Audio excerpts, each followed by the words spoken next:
BNP মহাসচিব মির্জা ফখরুল ইসলাম আলমগীরের অভিযোগ সরকারই বেনজির আহমেদকে দেশ থেকে সরিয়ে দিয়েছে, কিন্তু স্বরাষ্ট্রমন্ত্রী এখন তা অস্বীকার করছেন।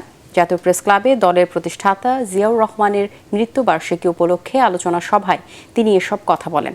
এই সরকারকে ক্ষমতা থেকে না সরাতে পারলে দেশের অস্তিত্ব বিপন্ন হয়ে পড়বে বলে মন্তব্য করেন বিএনপি মহাসচিব। মইনুল আহসানের রিপোর্ট। 100% কপার কন্ডেন্সারে তৈরি ভিশন ফ্রিজ, তাই গুণে মানে অটুট থাকে বছরের পর বছর।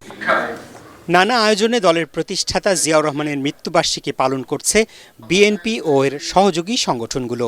জিয়াউর রহমান ফাউন্ডেশনের আলোচনা সভায় দলের মহাসচিব মির্জা ফখরুল ইসলাম আলমগীর সমসাময়িক নানা ইস্যুতে কথা বলতে গিয়ে অভিযোগ করেন, জোর করে ক্ষমতায় থাকতে আওয়ামী লীগই আজিজ আহমেদ ও বেনজির আহমেদদের সৃষ্টি করেছে।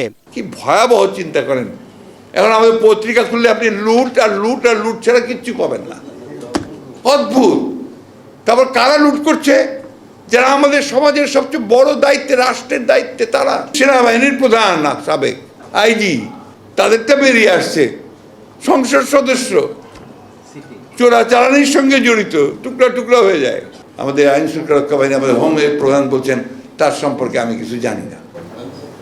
তো রাষ্ট্র কিছুই জানে না, এটা রাষ্ট্র আছে। আর দল ও জনগণকে সংগঠিত করে বিএনপি আবারও রাজপথে নামবে জানিয়ে মির্জা ফখরুল বলেন, গণতন্ত্র ও ভোটাধিকার প্রতিষ্ঠার আন্দোলনে জনগণের বিজয় হবেই।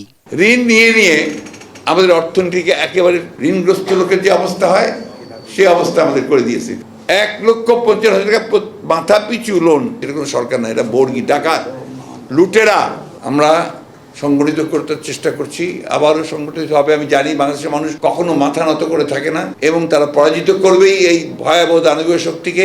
আওয়ামী লীগ আর নির্বাচন কমিশন মিলে দেশের নির্বাচনী ব্যবস্থাকে ধ্বংস করে দিয়েছে অভিযোগ করে বিএনপি মহাসচিব বলেন, তাই জাতীয় আর উপজেলার ভোট প্রত্যাখ্যান করেছে জনগণ। ধন্যবাদ। আসসালামু আলাইকুম। মইনুল আহসান, এটিএন বাংলা, ঢাকা।